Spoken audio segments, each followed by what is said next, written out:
C'est de manière faste et solennelle, mais surtout dans la prière et la méditation, que la communauté nigérienne d'Égypte a commémoré le 30e anniversaire de la Journée nationale de la Concorde. Un moment unique et fort d'histoire. Que vous m'offrez d'expliquer un peu ou bien de rappeler pour ceux qui ne le savent pas. La journée du 24 avril est une journée qu'au Niger nous commémorons chaque année sous le thème, avec la dénomination de journée de la Concorde. Et ceci, c'est suite aux accords qu'il y a eu le 24 avril 1995, des accords qui ont mis fin à la rébellion Touareg où le Niger, les autorités de l'époque et l'organisation de la résistance armée se sont mis sur la table de négociation. Ils sont parvenus à un accord à travers la flamme de la paix où les armes remises par la rébellion de l'époque ont été toutes brûlées et il y a eu la cohésion, l'entente. Les fils d'un même pays se sont entendus, se sont expliqués, se sont pardonnés et ont décidé de travailler ensemble pour le développement du pays. Une journée historique qui arrive dans un contexte où le Niger est en proie à des sentiments contradictoires de tous bords. Mais malgré ces tumultes, l'espoir demeure. Cette année, au niveau de l'ambassade du Niger en Égypte, nous avons voulu donner un cachet à cette journée-là parce que 30 ans de paix, c'est quand même beaucoup dans un pays. Et cette journée intervient dans un contexte où le Niger, comme vous le savez, est entouré de menaces de tous les côtés. Nous sommes pratiquement encerclés de menaces de terrorisme, de bandits armés. Et donc, nous avons décidé, à l'occasion de cette journée, d'appeler les compatriotes nigériens qui résident ici au Caire de faire une lecture du Coran pour implorer Dieu le Tout-Puissant pour qu'il continue à protéger le Niger, pour qu'il continue à protéger et à donner la victoire à nos forces de défense et de sécurité pour combattre l'ennemi.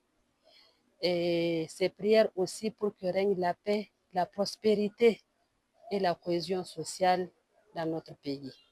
Un espoir qui repose sur la jeunesse nigérienne d'Égypte qui s'est affirmée avec maestria dans les différents concours à elle proposer. Une occasion de présenter et de féliciter les 4 lauréats du concours de la Massabaka. Et l'autre cachet aussi, c'est que, comme vous le savez, tout récemment, à l'occasion d'un concours de lecture de Saint-Coran que l'Université de Al-Azhar a organisé, il y a eu 1200 participants en provenance de plus de 100 pays, donc d'horizons différents. Et parmi ces 1200 participants à ce concours-là, nous avons eu la chance d'avoir des lauréats au niveau de nos étudiants qui ont eu à avoir des prix, des places honorables. Nous avons eu des étudiants qui ont occupé la 2e place sur 1200, la 3e place, la 8e place et la 13e place. Ce que, à mon avis, je pense est quand même quelque chose de très honorable et qui mérite d'être montré aux autres étudiants qui sont ici pour quand même les encourager à persévérer davantage pour leur montrer que le travail bien fait paye.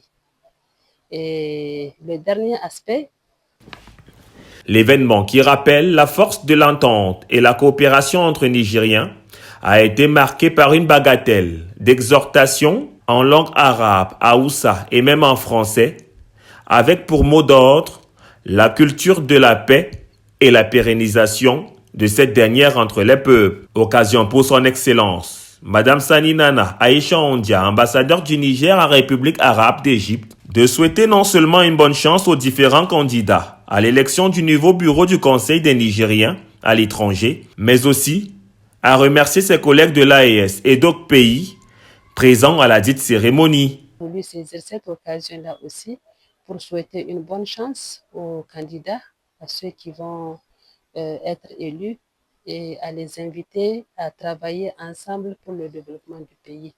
Donc voilà de façon à ramasser le cachet que nous avons voulu donner à cette journée de la Concorde ici en Égypte, au niveau de l'ambassade du Niger. Et peut-être il est bon de signaler que, comme à l'accoutumée, nos frères de l'AES étaient à nos côtés, notamment l'ambassadeur du Mali et sa délégation, l'ambassadeur du Burkina Faso et sa délégation, et toujours les Béninois et les Togolais qui ont toujours considéré l'ambassade du Niger comme étant leur maison, ne sont pas restés à marge.